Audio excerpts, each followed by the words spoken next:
Currently, Pokemon is the best-selling video game franchise of all time. Since its inception in 1996, it has given us many things such as the video games, the anime, the trading card game, and toys. With all kinds of mediums of revenue, there are all kinds of fans of the franchise. There's your casual fans who just go to the store and buy trading cards, there's your weeaboo anime fans, and most relevant to this video, fans of the video game franchise. The types of games that we're looking for are the ones that started it all, and this is the mainline RPGs. Since Pokemon Sword and Shield recently came out and I played them, I think it's appropriate that we can rank some of the generations.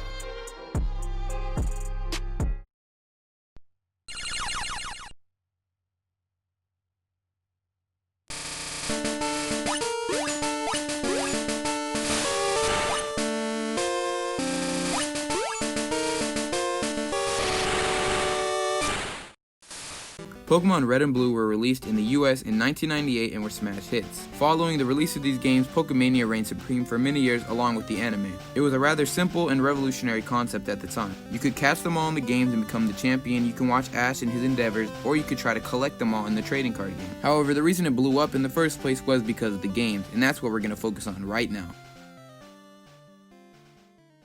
The first pro with this generation and its success is the roster. 151 original Pokemon, which are all fan favorites. This roster of Pokemon is the strongest we've gotten, with a few exceptions. I think I could say that every Pokemon in this generation is someone's favorite Pokemon. This generation had unique and cool mons which sparked imaginations and helped grow a following for the games and the entire concept of collecting them all. Another big pro with this generation is the region freedom. Many generations in the current day of Pokemon are rather restrictive and really hold your hand along the way. This generation followed other RPGs and kinda let you do your own thing. Now obviously there was still a story to be played, but it didn't hold your hand and you could explore it rather freely. On top of this, you didn't have to fight the gyms in an exact order. Another good thing about this game is its pacing.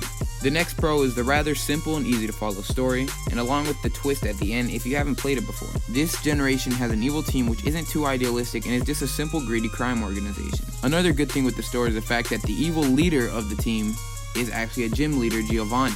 Now if you had never played a Pokemon game and you were just playing it for the story, that'd be a pretty good twist. Another great twist is the rival. Blue, Dickhead, Gary, whatever you named him, was one of the better rivals we've had in Pokemon. Blue, which is what I'm going to call him, had a strong personality and is a great rival. He isn't your butt buddy like a lot of these newer generations seem to have, and he isn't straight up abusive like Silver was at first. He's a good rival, a modern school bully who just talks but doesn't do anything. Another good thing is the fan theories that come from this generation, like Blue's Raticate, which dies on the SSN, which is a theory. And if we stray away from theories, actual factual things like the creation of Mewtwo, which is rather interesting as we read about it in books, like the fact that Mew is from South America, or that Pokemon War that Lieutenant Surge talks about. Overall, for the first entry, this generation does a lot of world building, has interesting lore and theories, and best of all, a simple, easy to follow story. And the most important pro, which I mentioned in the intro of this, is the fact that it started it all. This gen started it all, and a lot of good things have come from this generation. It cannot be understated how big of an impact this generation has had, as it was the first. However, if we talk solely about the video games, Pokemon Red and Blue have a lot of flaws. These games are full of bugs and have many game-breaking glitches. Along with this, many features are bugged and some moves don't even work. For example, the 1 in 256 chance is an unintended feature where moves with 100 accuracy can still miss. Not just moves, but the Master Ball can actually fail. Besides moves missing, there are many moves that don't even work. For example, Focus Energy lowers your critical hit chances when it's supposed to raise the percent of a critical hit happening. Critical hits in general were actually very dumb. If you had a high speed stat, you are more likely to hit critical hits because the entire algorithm was based off of your speed. The same applies to one-hit KO moves, and most of them went to slow Pokemon. So not only were glass cannons faster than you, they could also potentially one-shot you much easier because they could get a crit. We're going to talk about the biggest problem with this generation, and that's the Psychic type. A glass cannon, a term used in video games for a heavy-hitting character that has low HP or defensive stats.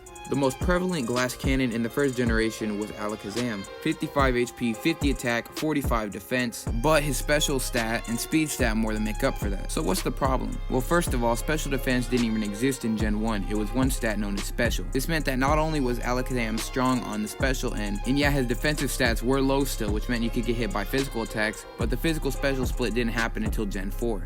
Prior to the split of physical and special attack, all moves of one type hit for the same damage category. Why was this such a big deal? Well, the Psychic type was fucking broken in Gen 1, which I'm gonna get onto now. Let's get away from Alakazam. Psychic had weaknesses to Ghost and Bug. Bugs were complete garbage in Gen 1, with their strongest move being Pin Missile. The only move Ghost types had was Lick. Yeah, Lick. Okay, well, we get it. There wasn't that many good moves. What's your point, Chris? I mentioned the physical special split earlier, and the reason I mentioned it was because the Ghost type and Bug type both hit for physical. Gengar was the only Ghost type in Gen 1, and he excelled in special attack. However, his moves all up until Gen 4 only hit for physical damage, which completely wasted his special attack stat. The thing is, even if Gengar could use his special attack stat, there was a glitch in Gen 1 that made it so that Ghosts could not hit Psychic types. Psychics were supposed to be weak, but they actually were immune to Ghost type. There we go with Bugs again. And not the Bug type because they were shit, but actual bugs with the game. But hey, Pin Missile still existed, right? Well, it could only be used by Beedrill and Jolteon, and why the hell would you use it on Jolteon? And Beedrill was part poison type, so he lost to Alakazam. Gengar was also supposed to be a counter to Alakazam, but he was part poison type, so even if he could hit him with a special move that was stronger than Lick, he still would lose because he's slower and he's part poison, so he'd get one shot. So enough of me rambling about Psychic. Basically, OP type, no counters, benefited from the lack of physical special split, and the fact that there were not many good moves for a lot of types in Gen 1.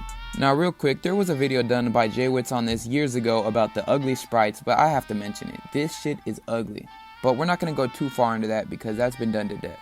I don't want this to drag on too long, so I'm just going to go down a little checklist of OP shit in Gen 1. The move Wrap trapped you indefinitely and you cannot attack. Leech Seed and Toxic stacked, which means that you'd get fucked. If you got hit by an Ice type move, you cannot unthaw unless hit by a Fire type move or an item. If you killed an opponent with Hyper Beam, you would not have to recharge. The only Dragon type move was Dragon Rage, which did a fixed 40 damage. Due to the limitations of Gen 1's roster, the Elite Four as a concept was kinda ass. Not as much the concept, but the types that they decided to use for the Elite Four. A problem in general was the team building of the Elite Four. Bruno of the Elite Four used 2 Onyxes, 2 Rock types, and a Fighting type Elite Four. Agatha had 2 Gengars, a Haunter, a Golbat, and an Arbok. Might as well have been the Poison Elite Four, not the Ghost type. Lance had 2 level 56 Dragonairs, for some reason didn't evolve, because makes sense. A Dragonite, an Aerodactyl, and a Gyarados. Some Dragon Master. To summarize Gen 1, its best pros are the fact that it's the foundation, it gave us a lot of iconic Pokemon, the region freedom, and the simple story. Cons include Glitch City, the unbalanced meta, unusable moves, useless moves, psychic types, glitches, and rather questionable Elite Four rosters. Yes, Gen 1 had a lot of flaws, but if you take into account when it came out, it did start it all, so we have to give it a little bit of slack. I know I just got done tearing up the flaws for Gen 1, but I'm going to be doing that for every single generation. This generation just has a lot more apparent flaws because of the time. Those flaws aren't going to take away that much from my ranking of the generation, it's just you have to mention it. Anyway, thank you guys so much for watching. This is going to be the start of a long series, I think 8 parts, and I'm just going to be going through every single generation, and this is where I rank Gen 1.